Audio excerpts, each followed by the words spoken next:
옆에 있는 분 같이 한번 인사하겠습니다. 반갑습니다. 네, 한 번 더 인사하겠습니다. 예, 웃으면서 인사하셔야 됩니다. 사랑합니다. 네. 여러분 아시죠? 여러분들 옆에 앉아 계신 분들이 여러분을 굉장히 편하게 생각하시고 여러분을 굉장히 많이 사랑하는 분들입니다. 그렇죠? 진심을 담아서 이렇게 인사하겠습니다. 밥 좀 사주세요.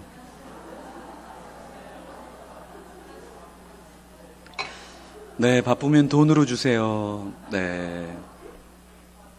제가 어떤 교회 이렇게 인사를 시키니까, 네, 그 다음 주에 어떤 분이 교회 전체에 다 밥을 사주시더라고요. 한 분은 교회 전체에 다 음료수를 이렇게 사줬습니다. 네. 우리 내포 사랑의 교회는 사랑이 넘치니까 다음 주가 되면 집 한 채 정도는 다 사주시겠죠? 네. 자꾸 사달라고 해야 됩니다. 네, 우리 특히 이제 다음 세대들은 여러분들이 많이 사주셔야 돼요. 그죠? 그래서 용돈을 주실 때 이렇게 주일날 예배 끝나고 용돈을 이렇게 주면 훨씬 더 좋겠죠? 네. 사랑이 넘쳐서 이제 좀 용돈 올려줄게 하고 공을 하나 올려줄게 아니면 2개를 올려줄게. 네, 이렇게 사랑을 많이 해주시면은 좋겠습니다. 오후 시간에 제가 다음 세대에 대한 이야기들을 좀 많이 할 텐데요. 네, 오전에는 우리 신앙을 좀 돌아보는 시간이 되면은 좋겠습니다. 여기 보시면은 마태복음 5장 1절, 2절은 설교를 잘 안 해요. 심령이 가난한 자에 대해서 설교를 많이 하는데 제가 이 말씀을 묵상하면서 1절과 2절에도 우리에게 주시는 말씀 메시지가 상당히 많다라는 것을 제가 알게 됐어요. 그 중에서 눈에 들어온 건 무엇이냐면 예수님께서 무리를 보시고 예수님께서 어떻게 하셨어요? 그리고 산에 올라가셨다고 하는데 끝절에 보니까 1절의 마지막에 보니까 어떤 말씀이 있냐면 처음에는 그 따라오는 사람들이 누구라고 성경은 이야기하고 있죠? 무리라고 이야기를 했죠. 그렇죠? 그런데 1절 끝에 가니까 그 무리가 어떤 사람으로 바뀌어 있는가요? 제자들이라는 거죠. 그러면 이 1절 안에 엄청난 사건이 있는데 엄청난 사건이 무엇이냐면 누가 무리에서 제자로 바뀌느냐라고 했을 때 그 바뀌는 과정이 무엇이냐면 산을 오르는 자들이 제자가 된다라는 거예요. 무슨 말이냐면 여러분들이 이제 이스라엘이나 중동에 나중에 가보시면 여기에 산은 우리가 생각하는 산이 아니에요. 나무가 없어요, 일단은. 그리고 중동의 이 이스라엘의 지방은 굉장히 더워요. 그렇기 때문에 지금 우리의 날씨보다 훨씬 더 덥단 말이에요. 그리고 그늘이 없단 말이에요. 근데 예수님께서 뭐라고 말씀하시냐면 이렇게 예배를 드리는데 제가 여러분한테 여러분 예배 끝나고 저를 따라오세요. 그러면 저를 따라올 분 있으세요? 아무도 없잖아요, 여러분은. 그쵸? 왜요? 모르잖아요, 여러분들은 저를 잘 모르잖아요. 그리고 제가 왜 올라가는지도 모르잖아요. 그죠? 근데 예수님께서 딱 이렇게 하신 거예요. 무리라는 사람들은 예수님하고 친근한 사람들이 아니에요. 예수님에게 적대적일 수도 있고 호의적이지 않은 사람이에요. 근데 예수님께서 무리를 보시고 그냥 산에 오르신 거예요. 설명을 한 게 아니라 내가 있잖아 지금 산에 오르는 이유가 아주 성경을 짜고 짜면 있잖아 성경에 복음서라는 게 나오는데 복음서를 짜고 짜면 이 산상순이라는 말씀이 있게 될 거야. 그래서 1000년이 지나도 2000년이 지나도 이 땅이 아니라 아주 먼 땅에서도 이 말씀을 묵상하고 사람들이 좋아하는 성경의 최고의 말씀을 내가 너희들한테 해줄 거야. 그러니까 너희들이 나를 따라와야 돼. 다 설명한 게 아니라 아무 설명 없이 예수님께서 그냥 무리를 보시고 너네 나 좀 따라와. 근데 그 사람들이 따라갔다라는 거예요. 여러분 이게 말이 됩니까, 여러분? 근데 성경은 그러한 사람을 제자들이라고 말하고 있다라는 거예요. 우리가 신앙생활하면서 우리는 신앙생활을 지금 어떻게 하냐면 다 따지면서 한다라는 거예요. 다 따지면서 해요. 그건 신앙생활이 아니라 다 알고 하면 신앙이 아니에요, 여러분. 믿음이 아니에요. 믿음의 여정이란 것은 무엇이냐면 하나님께서 나에게 보여주시고 하나님께서 나를 향한 뜻이 있다면 그것을 알지 못하지만, 이해하지 못하지만, 마음에 수긍하지 못하지만 그걸 따라가는 게 제자들의 삶이라는 거예요. 근데 우리 교회는 지금 우리 믿는 사람들은 어떻게 바뀌었냐면 제자들이 없이 무리들이 너무 많다라는 거예요. 무리들의 특징이 무엇입니까? 올라가기 싫어한다라는 거예요. 땀 흘리기 싫어하는 거예요. 여러분, 여기 산을 타면 아무리 날씨가 추운 날에도 산을 타면 어때요? 땀이 흐르죠? 피곤하죠? 그렇죠? 짜증이 나죠? 힘들죠? 근데 예수님께서는 그러한 자들이 제자라고 말씀하고 있고 그런 제자들이 예수님을 따라서 살았다라는 거예요. 그러니까 여러분이 주일날 예배를 드린다라는 건 뭐냐면 여러분이 주일날 예배를 드린 다음에 좀 피곤해야 돼. 이게 산을 타는 거니까요. 교회 왔는데 너무 쾌적해. 교회 예배가 끝났는데 할 일이 없어요. 예배 끝난 뒤에 모든 시간은 다 내 시간이에요. 그럼 우리는 무리의 삶을 산다라는 거예요. 오히려 우리는 제자의 삶을 산다라는 건 무엇이냐면 예배가 끝났지만 내가 어떻게 더 섬겨야 될까? 내가 어떻게 더 피곤할까? 주일이 피곤해야 돼요. 그게 주일이에요, 여러분. 주일이 내 편한 시간, 내 가족의 여행 시간, 그냥 1시간 예배 드리고 끝나는 거 그게 주일이 아니에요. 그거는 무리의 삶이라는 거예요.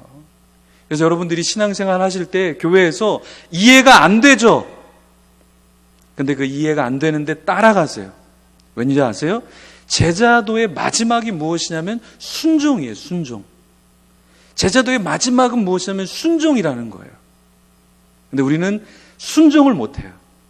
왜냐? 내 생각이 너무 많기 때문에 그래요. 내가 자꾸 신앙생활 하면서 무리가 되어지는 거예요, 무리가. 그래서 무리로 모여서 어떻게 됩니까? 무리를 일으켜요. 가정의 무리를 일으켜요. 공동체의 무리를 일으켜요. 사회의 무리를 일으켜요. 그래서 우리는 한국 교회가 더 이상 세상에서의 역할을 감당하지 못하는 거예요. 왜냐하면 우리는 이미 교회 안에서도 제자가 되지 않기 때문에 이 교회 안에서도 순종하지 못하기 때문에 결국에 세상에 나가서도 내가 잣대가 되어지고 내가 기준이 되어지고 나의 감정, 나의 생각, 나의 의견을 과감없이 내뱉기 때문에 우리는 제자로서의 영향을 교회 안에서도 교회 밖에서도 보이고 있지 않다라는 거예요. 사실은 다음 세대의 문제는 무엇이냐면 다음 세대에게 있지 않아요, 여러분. 여러분 자녀는 누굴 제일 많이 닮았는 줄 아세요? 여러분을 가장 많이 닮았어요. 그래서 교회에서 불만이 많죠. 그걸 집에서 막 얘기하잖아요. 그럼 자녀들이 그걸 듣고 교회를 욕하기 시작해요. 그리고 나중에 교회를 떠나요. 왜? 부모님이 교회를 욕하라고 가르쳤기 때문에, 교회를 부정적으로 가르쳤기 때문에 말씀이 안 들려요. 교회를 사랑하는 마음이 없어요.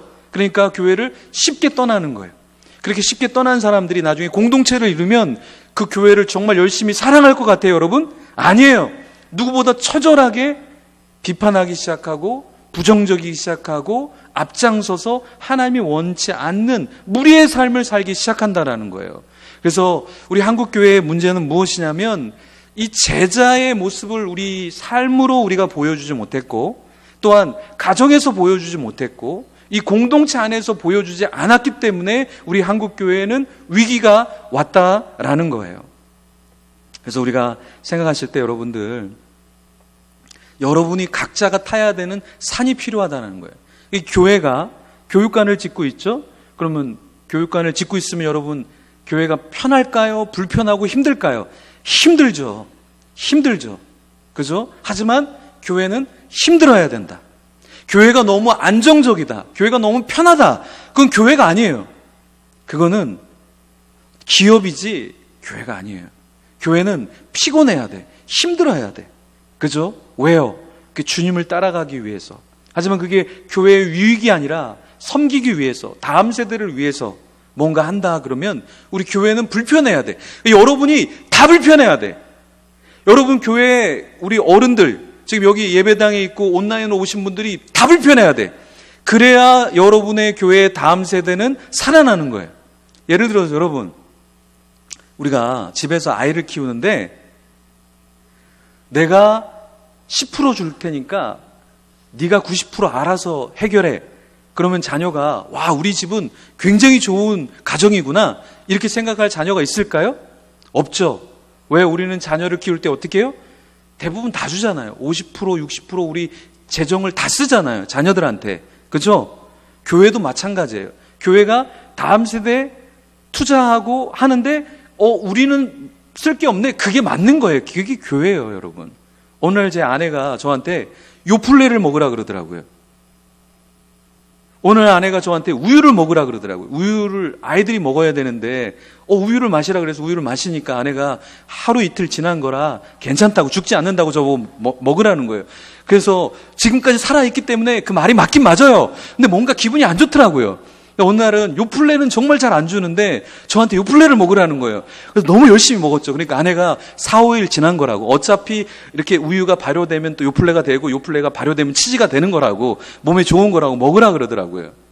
제가 이 얘기를 하니까 제가 다음 세대 사역을 할 때 어떤 젊은이가 요플레를 이렇게 한두 개를 사온 게 아니라 이렇게 2박스를 사왔더라고요. 2박스를.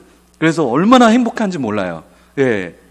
근데 우리 집에서 자녀들이 먹는 거는 아무런 계산이 없어요. 근데 제가 뭐를 사려고 그러잖아요. 10,000원짜리 그 운동 기계 좀 사야 되겠다 그러니까 아내가 안 된대요.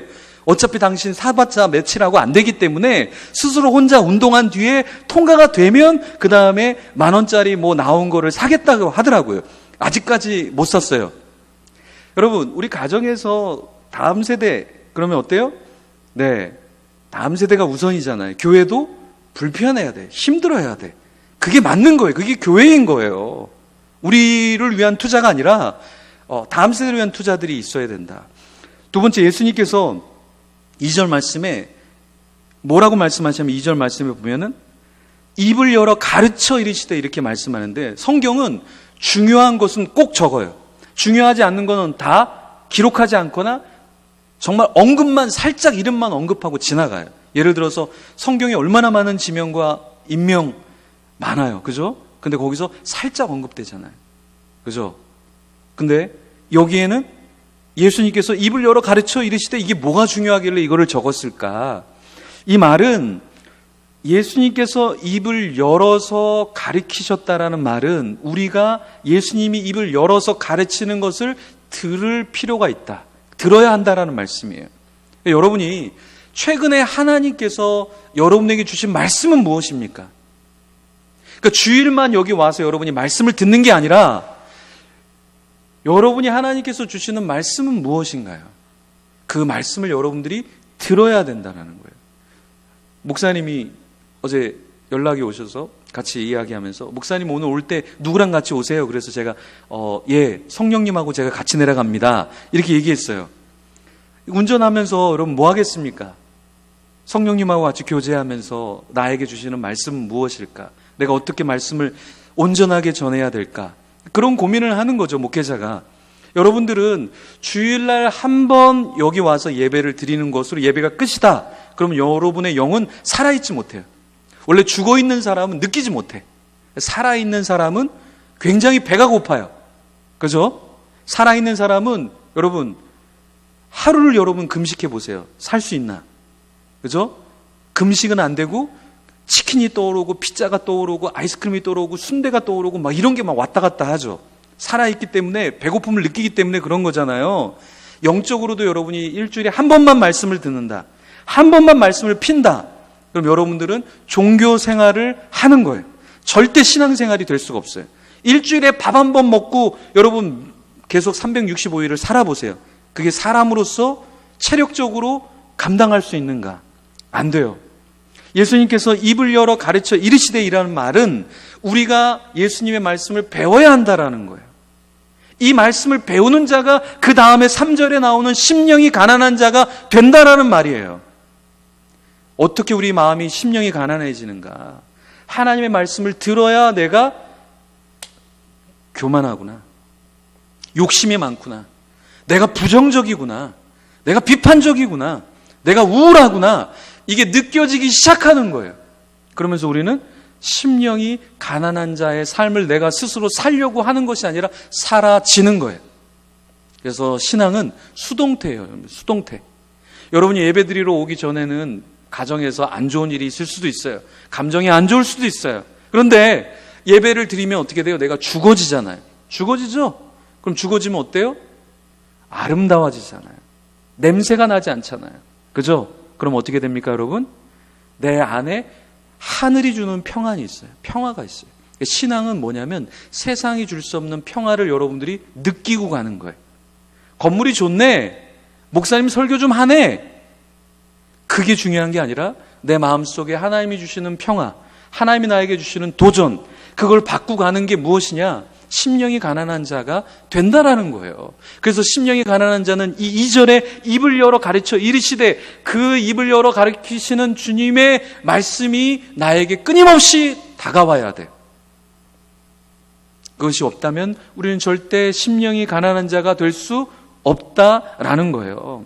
여러분, 예수님께서 오늘 여러분에게 이 예배 가운데 주시는 메시지가 있기를 소망합니다. 심령이 가난한 자는 메시지가 있어야 심령이 가난해져요. 배우자에게 순종할 수 있어요. 자녀를 이해할 수 있어요. 내가 자녀에게 잘못해도 내가 잘못했어 먼저 이야기할 수 있다라는 거예요. 어제 저희 교회 집사님 한 분이 통화를 하니까, 목사님 말씀하신 대로 제가 자녀를 사랑하고 하는데 또 자녀한테 큰 소리로 이야기해서 싸웠어요. 근데 이번에는 제가 달려가서 그 자녀에게 미안해 라는 말을 먼저 했어요. 이게 쉽지 않아요, 여러분. 배우자에게 미안해 라는 말, 자녀에게 미안해 라는 말을 하기가 쉽지 않아요, 여러분. 왜? 심령이 가난해지기 전까지는 내 생각이 있거든요. 나도 감정이 있거든요. 나도 상황이 있고 내가 그렇게 한 이유가 있거든요. 하지만 심령이 가난하다는 건 무엇이냐면 그런 거 상관하지 않는다라는 거예요. 일단 내가 죽어진다라는 거예요. 내가 죽어진다라는 거예요. 그래서 우리는 신앙의 수준이 한 단계 올라가야 돼요. 한 단계 올라가면 여러분 싸우지 않아요. 여러분, 이번 주에 유치원생하고 대판 싸우신 분 있어요? 유치원생하고 완전히 대판 싸우신 분 있어요? 예? 유치원생하고는 싸움이 안 됩니다, 여러분. 왜요? 수준이 너무 낮잖아요. 그죠? 사람은 누구랑 싸우는지 아세요? 딱 수준이 똑같은 사람끼리 싸워요. 배우자의 수준이 똑같잖아요? 그럼 싸워요. 자녀랑 부모의 수준이 똑같잖아요? 그럼 싸워요. 저는요, 제 자녀랑 싸우지 않습니다. 싸우지 않아요. 수준이 다르기 때문에. 가위바위보를 해도, 싸움을 해도 다 져줘요. 그죠? 자녀를 막 뭐라고 하지 않아요. 왜 그럴까요? 수준이 다르기 때문에 품어주는 거예요. 마음이 힘들구나. 지금 힘들구나. 그래. 이렇게만 해도 충분히 교육할 수 있어요. 충분히 자녀를 축복해 줄 수 있어요. 그리고 제가 삶으로 모습을 보여주는 거예요. 책을 읽게 하고 싶으세요? 그럼 여러분이 책을 읽으세요. 그러면 자녀들도 책을 읽어요. 저희 집에는 TV가 없어요. 스마트폰 아이들이 없어요. 한 달에 책을, 한글 책은 지금 한 1,500권 정도, 영어 책은 한 500권 정도 읽어요. 왜요? 제가 읽으니까. 제가 지금 안식기간인데도 하루에 한 권 정도 책은 읽거든요. 매일 SNS에다가 책을 리뷰를 올리거든요. 제가 책을 좋아하니까 자녀도 책을 좋아해요. 여러분이 착하면, 여러분이 심령이 가난하면 가르칠 필요가 없어요. 왜요? 자녀는 말로 배우는 게 아니라 행동으로 배워요. 삶으로 배워요. 그러니까 여러분이 정말 공부를 잘하게 만들고 싶으면 여러분이 공부를 지금도 하시면 돼요. 여러분이 정직을 가르치고 싶으세요? 그럼 여러분이 정직하시면 돼요. 여러분이 자녀가 신앙생활을 잘하고 그렇게 하게 하고 싶으세요? 그러면은 여러분이 신앙생활을 잘하시면 돼요. 저희 자녀가 처음 배웠던 말이 주여 아버지 기도하는 거예요. 지금은 이 자녀들이 타락해서 기도를 되게 짧게 해요. 밥상머리 앞에서. 엄마를 많이 닮았어요. 처음에 태어날 때는 아빠를 많이 닮았는데 엄마랑 오랫동안 있다 보니까 엄마를 많이 닮았어요. 큰 문제예요, 여러분. 많이 기도해 주세요. 여러분, 자녀가 자녀됨은 부모가 부모됨에 하나님 앞에서의 올바름이 있으면 가르칠 필요가 없어요. 입을 열어 가르치는 그 주님의 말씀을 내가 들으면 돼요. 내가 눈물을 흘리면 돼요. 그러면 자녀는 돌아오게 돼 있어요. 대학생 때 정말 돈을 많이 벌었던, 사업을 해서 돈을 많이 벌었던 친구가 있어요. 근데 대학생 때 이 사업이 완전 망해서 집에서 시골집에 내려가서 축 처져 있는데 그 장로인 아버지가 자기 안방에서 자녀 걱정으로 눈물을 흘리면서 기도를 하고 있더래요. 그 모습을 본 그 친구가, 동수라고 하는 친구인데, 그 동수가 그 모습을 보고 자기가 대학생 때 불법으로 돈을 벌었던 그 모든 삶, 그런 것들을 회개하고 새로운 인생을 살아요. 아버지의 기도하며 눈물 흘리는 그 모습을 보고 완전히 다르게 삶을 살아요. 그러면서 자기가 돈을 많이 벌 때는 11조도 안 하고 신앙생활에 주일 성수도 안 했는데, 그 다음에는 직장 생활하면서 11조도 하고 교회에서 섬김이로 섬기고, 섬김이 중에서도 새가족 중에서도 믿지 않는 처음 교회에 나온 사람들을 가장으로 리더로 섬기고 그렇게 나아가더라고요. 여러분, 우리는 입을 열어서 나에게 가르쳐주는 주님을 만날 때 진짜 온전한 신앙생활을 나도 하고 우리 가정도 할 줄 믿습니다. 신앙은 수동적으로 되는 거예요. 수동적으로. 그러니까 우리가 주님을 만나면 우리도 바뀌어지기 시작하고, 주님을 만난 사람을 보면 자녀도 가르침을 받는 게 아니라 수동적으로 그렇게 되어지는 거예요. 되어지는 거예요, 여러분. 심령이 가난한 자, 그러면 우리는 어떻게 생각하냐면 그냥 가난하면 된다라고 생각을 하는데, 그게 아니라 심령이 가난하다라는 것은 어떤 축복이 있다 그랬어요? 어떤 축복이 있다 그랬어요? 교회 다니시죠? 네. 천국이 어떻게 돼요? 예, 심령이 가난한 자의 것이 되죠. 그러면 여기 5장에 또다시 어떠한 자가 천국의 상을 받게 되냐면 10절에 보면 의를 위하여 박해를 받는 자는 복이 있나니 천국이 그들의 것임이라 라고 말씀하고 있어요. 그러면 여러분, 수학에서 공식이 있죠. 이 A가 B인데 B가 C예요. 그러면 A와 C는 같게 되는 거죠. 그러면 심령이 가난한 자가 받게 되는 게 뭐예요? 천국이죠. 근데 천국을 또 누가 받냐면 10절에 보면 의를 위해서 박해를 받는 자가 천국을 받게 되죠. 그러면 심령이 가난하다라는 것은 어떠한 삶을 사는 자예요? 박해를 받는 자의 삶이에요. 박해를 받는 자는 언제 박해를 받게 되냐? 내 심령이 가난하게 될 때 박해를 받는다라는 거예요. 여러분의 신앙생활에서 신앙생활을 여러분 하고 있죠. 근데 어떤 박해를 받고 있어요, 여러분? 어떤 핍박을 받고 있어요? 아니면 어떤 어려움을 받고 있어요? 신앙생활 하는데 여러분 어떤 어려움을 받고 있습니까? 여러분 신앙생활 하는데 막 신앙생활 하면서 빚을 졌어요? 교회를 위해서 여러분 빚을 져봤어요? 여러분 신앙생활 하는데 내가 막 너무 피곤해요. 교회를 섬긴다고, 하나님의 나라를 섬긴다고 박해를 받고 있어요? 세상 가운데서 여러분 기도하면서 식사하고, 기도하면서 하루를 열고, 기도하면서 누군가를 맞이하면서 살아가고 있어요? 교회 욕을 여러분이 다 받고 있어요? 아니면 저도 교회 안 다니는데요? 저도 교회 안 다니는 것처럼 여러분을 가면을 쓰고 신앙생활을 하고 있습니까? 신앙생활에 심령이 가난하다는 것은 무엇이냐면 핍박이 있어야 돼요. 어려움이 있어야 돼요. 그게 신앙생활이에요. 근데 사실 우리는 신앙생활하기가 굉장히 어려워요. 일제시대에는 신앙생활을 한다라는 것이 명확했어요. 핍박을 받는 거. 공산치하에서는 신앙생활 한다는 게 명확했어요. 근데 지금은 신앙생활 한다라는 것을 보이기가 너무 어려워요. 그냥 대부분 그냥 떠돌이 신앙생활을 많이 하죠. 여기 교회에도 온라인으로 접속하신 분들, 현장에 와 계신 분 중에 아직 등록 안 한 분이 있어요? 바로 등록하세요. 오늘 바로 등록하세요. 다음 주에 오셔서 온라인으로 바로 등록하세요. 신앙생활은 내가 등록하고 내가 교회가 나를 위해서 뭔가 해주는 것을 기대하는 게 신앙생활이 아니라 내가 교회를 위해서 희생해야지 하고 신앙생활하는 게 그게 신앙생활 하는 거예요. 여기 내포에 이만한 교회가 어디 있습니까? 이만한이 잘생긴 목사님이 어디 있어요? 그죠? 예. 이만한 건강한 교회가 어디 있어요? 그럼 여러분들이 어떻게 하셔야 돼요? 내가 여기서 박해를 받아야 돼.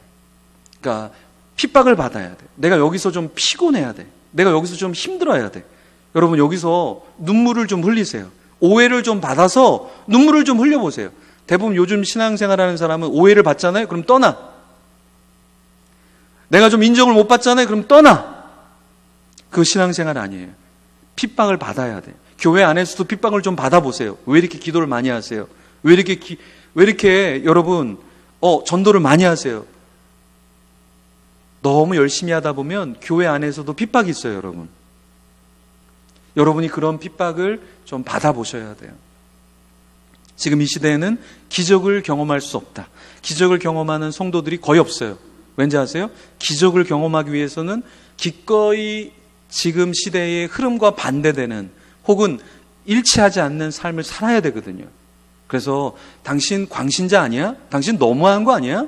당신 너무 그렇게 해서는 안 되는데 부부 간에도 좀 이상함을, 가정 안에서도 조금 이상함을, 그 정도 때로는 늘 그러면은 정신병원에 가야 되겠지만 신앙생활 하면서 한두 번은 정말 주님을 위한 열심, 주님을 위한 헌신이 여러분 우리의 삶에 있어야 되지 않겠습니까?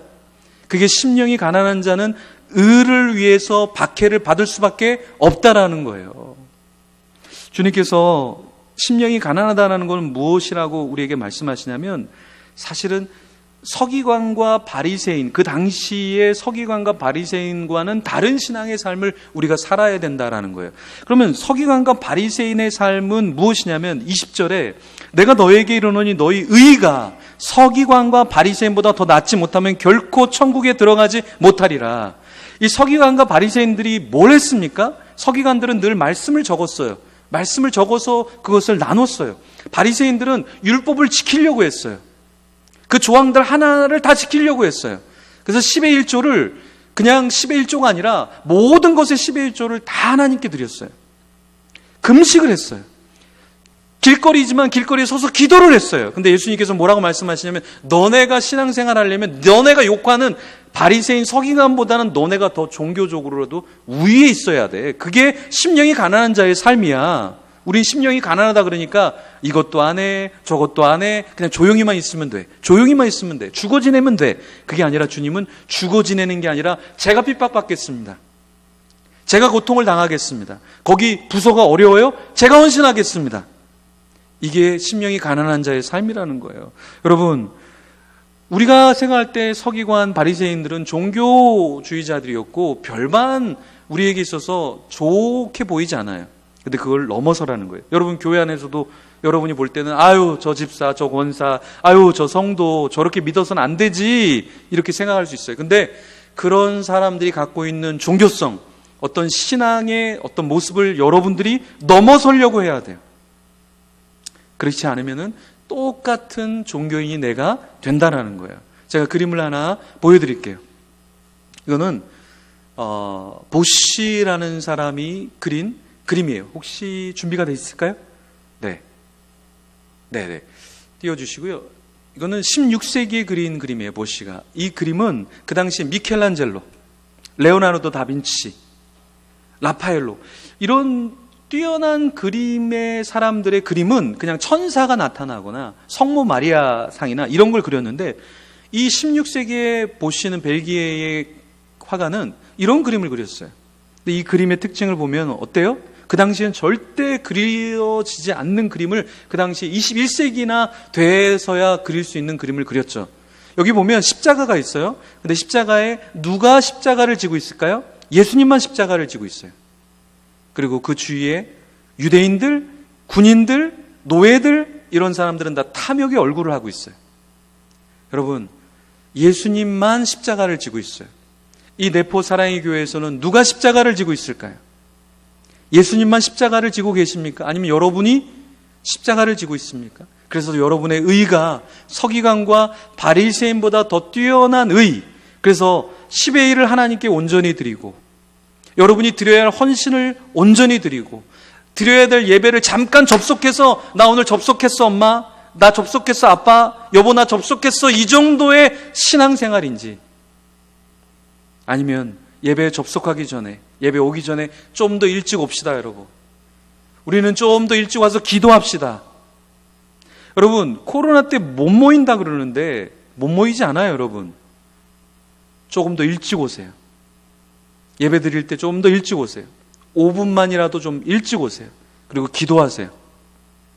기도하세요. 내가 죽어질 수 있도록, 내 자녀가 죽어질 수 있도록. 여러분 죽지 않으면 난장판이 돼요. 우리 가정은 난장판이 돼요. 왜 우리 가정이 지금 힘들어요? 죽지 않으니까. 제가 아까 기도했지만 이 구약의 제사는 여기서 죽어지는 거예요. 동물들이 죽어지는 거예요. 그럼 만약에 여기 동물들이 안 죽고 여기 있다고 생각해 봐요. 지금 안 죽고 여기 동물들이 있으면 동물들이 뭐 하겠어요? 지금 오물들을 배설하고 울기 시작하고 돌아다니기 시작하겠죠. 그럼 우리는 예배를 드릴 수 있을까요? 안 되잖아요. 안 되잖아요. 그죠? 죽어지는 걸 연습해야 돼요. 그러니까 주일날 여러분들 여기서 영화실에서도 예배를 너무 잘 드리는데 자녀들이 예배 시간에 죽어지는 걸 배워야 돼요.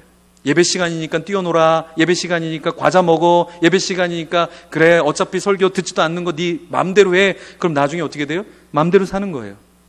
죽어지는 걸 배우는 거예요. 아니, 오늘은 주일이야. 선택을 하게 하지 마세요. 여러분, 선택을 자녀에게 정말 해야 될 것을 선택으로 넘기면 바른 교육이 아니에요. 예를 들어서 초등학교 때 네가 선택해, 영어 할 거야, 수학 할 거야. 그러면 선택하죠. 둘 다 안 할 거야, 집 나갈 거야. 이걸 선택하기 시작하죠. 그런 건 선택이 아니에요, 여러분. 그거는 의무적으로 우리가 해야 되는 거야.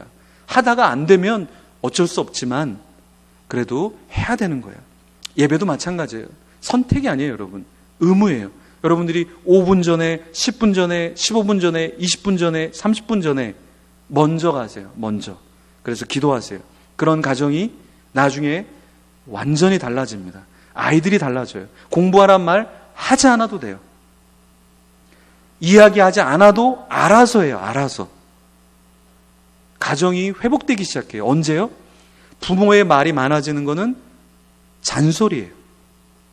하지만 말씀 앞에, 예배 앞에 죽어지는 자녀는 잔소리가 필요 없어요. 때로 그냥 가끔 가다가 한두 마디 해주는 조언만 있어도 충분히 자녀를 제대로 양육할 수 있다라는 거예요. 여러분이 아무리 잔소리한다고 바뀌지 않습니다. 여러분 입만 아파요. 그럼 어떻게 될까요? 죽어져야 된다라는 거예요. 제가 오늘 설교 제목을 그 변호사를 조심하라 라고 했죠. 제가 이렇게 신우 예배를 드리는데 거기도 이제 혁신도시, 이런 혁신도시였는데요. 거기 들어가서 예배를 인도하는데 한 신우회 멤버가 딸이 외국에서 공부를 하는데 가만히 서 있는데 사거리에서 차가 와서 덮쳐서 전체 몸이 다치고 하반신 마비가 된 거예요. 여학생인데 평생 하반신 혼자 자기 스스로 화장실을 갈 수가 없는 거예요. 걸어 다닐 수가 없는 거예요. 그런 딸을 둔 이제 아버지가 그 외국에 가서 이제 법정에 서게 되는데 변호사가 절대 저 사람들이 말한다고 말하지 마시고 제가 이 밑에서 테이블 밑에서 제 손을 보고 말할 때 말하고 멈추라 그럴 때 멈추셔야 됩니다. 그거를 말하고 3번 이상을 하더래요. 이게 왜 그런가 몰랐는데 법정에 딱 들어가니까 거기에 회사의 전문 변호사가 딱 나와서 이 아시안 영어도 못하는 게 막 인격을 모독하는, 인신 모독하는 그런 거를 막 얘기하니까 자기가 막 너무 화가 나서, 그런데 테이블 밑에서 자꾸만 말하지 말라 그러더래요. 그러더니 변호사가 이야기를 하더래요. 나중에는 법적인 소송에서 이겼는데 그 변호사가 나와서 이런 얘기를 하더래요. 저 변호사가 당신을 말하게 하고 모독하는 거는 당신이 잘못된 말을 내뱉는 순간 이 사건에 대한 법정이 아니라 당신이 내뱉은 그 말로 인해서 어떠한 명예훼손에 대한 것으로 넘어가기 시작하면서 이거는 법정에서 사라지기 시작한다는 거예요. 그래서 일부러 저렇게 하는 거다. 그래서 들어가기 전에 내 손을 보고 말해라. 내 손을 보고 내가 얘기할게 라는 사인을 줬다라는 거예요. 우리가 왜 심령이 가난한 자가 돼야 될까? 사탄은 우리로 하여금 자꾸 탐욕적으로 만들어요. 자꾸 비판적으로 만들어요. 자꾸 우리를 우울하게 만들어요. 자꾸 우리를 무기력하게 만들어요. 근데 우리는 그 변호사를 조심해야 되는 것처럼 성령 하나님의 사인을 받아야 돼요. 그래서 여러분이 가정에 있을 때 화가 나잖아요. 그때 선포해야 돼요. 아, 사탄이 나를 화나게 만들고 우리 부부 사이를 이간질시키는구나. 나의 자녀 사이를 이간질시키는구나. 아니지. 내가 침묵해야지. 내가 화를 내서는 안 되지. 여러분, 한 번에 사람이 바뀌진 않아요. 하지만 이거를 계속해서 성령 하나님의 손짓과 마음, 나에게 무엇을 말하는지, 지금 이게 사탄이 좋아하는 일인지, 여러분, 교회에서 싸우는 걸 누가 좋아하겠습니까? 하나님이, 와, 내포 사랑의 교회는 사랑이 넘치네. 그래, 욕해. 그래, 계속 우울하게 얘기해. 그래, 비판적으로 가. 그게 하나님이 원하시는 걸까요? 여러분, 가정에서 화가 나는데 화를 다 끝까지 내면 성령 하나님이 기뻐하실까요? 그래, 성령의 열매를 주렁주렁 맺고 있구나. 기뻐할까요? 성령의 마지막 열매가 뭐예요? 절제예요, 절제. 그래서 우리는 심령이 가난한 자가 된다는 것은 무엇이냐? 절제한다는 거예요, 절제. 심령이 가난한 자가 되는 것은 또 한 가지만 더 이야기를 하고 말씀을 마치도록 하겠습니다. 심령이 가난한 자는 것은 무엇이냐면 우리의 내적인 성품을 말하는데요. 44절에 보면 나는 너에게 이르노니 너희 원수를 사랑하며 너희를 박해하는 자를 위하여 기도하라, 이렇게 이야기했어요. 심령이 가난한 자는 어떤 자냐면 사실은 원수를 그냥 용서해 주는 정도가 아니라 기도해 주는 정도까지 가야 된다. 무슨 말이냐면요, 우리는 용서해 준다 그러면 생각을 지워요. 그 사람을 내 인생에서 지워요. 그래서 뭐 SNS에서 그 사람을 지워내고 뭐 연락처에서 그 사람을 차단하고 이거 정도로 가는데, 성경에서는 원수를 사랑하며 너희를 박해하는 자를 위하여 기도하라. 여러분, 기도하는 건 어때요? 기도할 때 그 사람이 여러분 앞에 있습니까? 기도할 때는 어때요? 그 사람이 없는데도 그 사람을 생각하면서 끄집어내면서 그 사람을 축복하는 게 기도잖아요. 심령이 가난한 자가 됐다라는 건 무엇이냐면 가난한 척하는 게 아니라 내가 마음에 들지 않는 사람을 기도하기 시작하는 거예요. 제 아내가 결혼하기 전에 개척교회를 다녔는데 목사님 설교가 너무 안 들리더래요. 은혜가 안 되더래요. 그런데 어느 날 너 목사님을 위해서 얼마나 기도했니? 그 마음이 들어서 예배 시간 전에 목사님을 위해서 기도를 했대요. 근데 그 이후로 목사님의 설교만큼 은혜를 주는 설교가 없더라는 거예요. 여러분, 혹시 설교가 은혜가 안 되세요? 예배가 은혜가 안 되세요? 어떤 사람이 마음에 들지 않으세요? 그러면 심령이 가난한 자가 돼서 그 사람을 마음에 품고 기도하셔야 돼요. 그렇지 않으면 여러분 절대 심령이 가난한 자가 될 수가 없어요. 찬양팀 찬양 너무 잘해요. 다 얼굴은 다 이 교회는 얼굴 돼야만 찬양단에 들어오나요? 예, 예. 찬양 인도한 분이 그렇다고. 그 교만함을 버려야 돼요, 우리가. 예, 그 교만함을 버려야 더 은혜롭게 되는 거예요. 그죠? 예, 여기 자매님 3명이서 맞아요. 너무 잘 웃어요. 예. 여러분 좀 3명 맛있는 거 좀 사주세요. 제가 볼 때는 돈이 많으실 것 같은데 맛있는 거 좀 사주세요. 여러분, 어제 이제 한 분이 연락이 왔는데 기도를 정말 많이 하는 분이에요. 기도를 정말 많이 하는 분이에요. 정말 많이 하는 분인데 상담을 하는데 한 사람이 용서가 안 되니까 그 사람을 용서하게끔 내 마음을 추스리는데 1시간 기도를 하게 된다는 거예요. 그래서 제가 그랬어요. 그렇게 하시면 안 됩니다. 용서하셔야 됩니다. 그 사람을 축복해야 됩니다. 그러면 더 많은 사람을 기도하는 분이기 때문에 더 많은 사람을 섬길 수 있습니다. 여러분, 마음에 안 드는 시부모님 있을 수 있어요. 마음에 안 드는 부모님이 있을 수 있어요. 마음에 안 드는 자녀가 있을 수 있어요. 마음에 안 드는 분이 있을 수 있어요. 근데 중요한 건 뭐냐면 내가 심령이 가난한 자로 그 사람을 기도하기 시작해야 된다. 그러면 우리는 어떻게 되는가? 하나님 아버지의 마음으로 그 사람을 진짜 용서하는 거예요. 진짜 용서한다는 건 그 사람의 과오, 그 사람의 문제를 더 문제시 여기는 게 아니라 내가 그 사람을 어떻게 더 잘 살 수 있도록, 어떻게 더 옳게 갈 수 있도록 도와줄 수 있을까? 조력자가 된다는 거예요. 여러분, 자녀를 사랑하는데 아무런 조언도 안 해주고 아무런 도움도 안 해주고 그래, 내가 널 사랑하니까 잘 살아, 이런 부모가 어디 있어요? 영적인 부모가 돼야 된다. 우리 영적인 부모가 돼야 돼요. 여러분이 마음에 안 드는 사람의 여러분이 영적인 조력자가 돼야 돼요. 그게 어떻게 가능할까요? 내 심령이 가난해져야 된다. 내 심령이 비워져야 된다. 그래서 우리는 이 예배를 통해서, 이 1시간 예배를 통해서 우리는 날마다, 주일마다, 예배 때마다 나를 죽이는 시간을 가져야 된다는 거예요. 교회에 전등이 켜졌네, 에어컨을 틀었네, 안 틀었네, 그게 중요한 게 아니라 여러분들 일단 다음 주부터는 5분씩 일찍 오시는 거예요. 아시겠어요? 여러분을 죽여야 돼. 찬양단을 위해서 기도하세요. 말씀을 전하는 분을 위해서 기도하세요. 교회 다음 세대를 위해서 기도하세요. 그럼 여러분의 예배가 달라지기 시작합니다. 그리고 여러분, 예수님께서 여러분 자녀를 위해서 울라고 말씀하셨잖아요. 지금식으로 여러분 살아갖고는 우리 자녀들이 온전해지기가 굉장히 어려워요. 자녀를 위해서 기도하세요. 배우자를 위해서 기도하세요. 부모님을 위해서 기도하세요. 그렇게 기도하는 여러분이 되기를 간절히 축원합니다. 우리 시간에 같이 한번 기도하는 시간 갖도록 하겠습니다. 우리 반주해 주시고요. 말씀을 들으면서 여러분 기억나는 말씀이 있나요? 어떤 것이 좀 부담으로 다가오고 어떤 내용에 하나님 오늘 나에게 이런 말씀을 주시는구나 이런 생각이 드나요?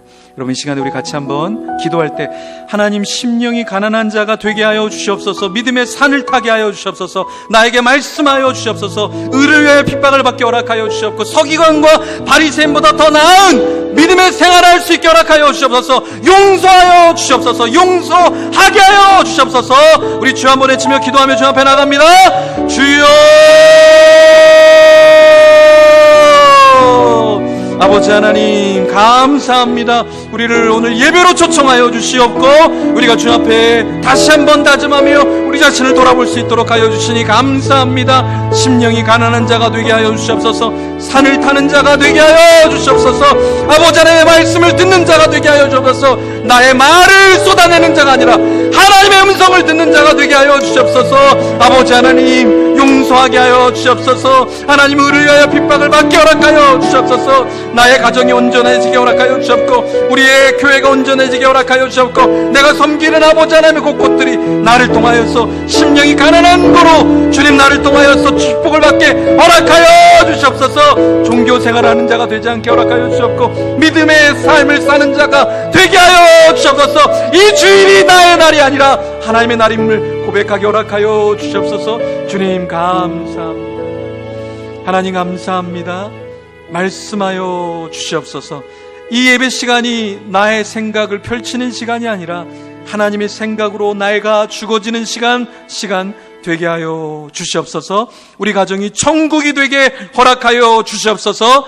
나의 종교 생활을 청산할 수 있도록 인도하여 주시옵소서. 감사합니다. 예수님 이름으로 기도드립니다. 아멘.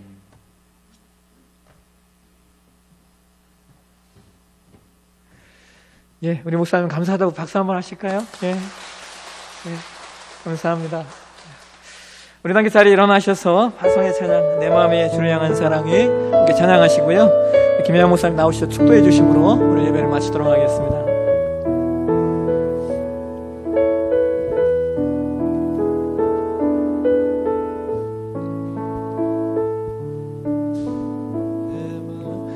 내 마음의 주를 향한 사랑이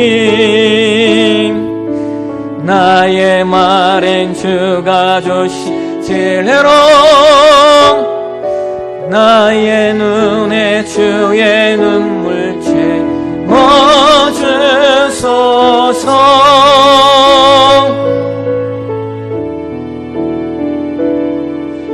내 입술엔 찬양의 향기가 두 손에는 주를 달 섬김이 나의 삶 주의 은정 남게 하소서.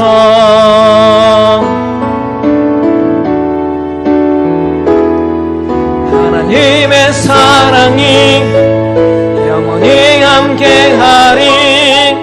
십자가의 길을 걷는 자에게 순교자의 삶을 산 이에게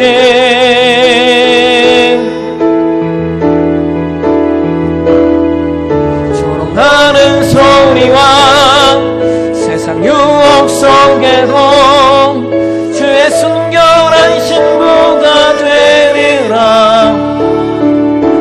내 생명 주님께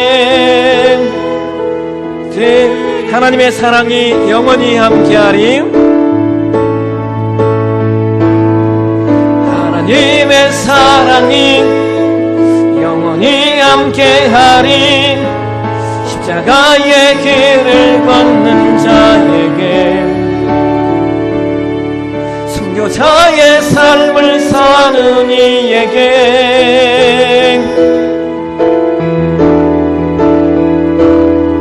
조롱하는 소리와 세상 유혹 속에도 주의 순결한 신부가 되리라.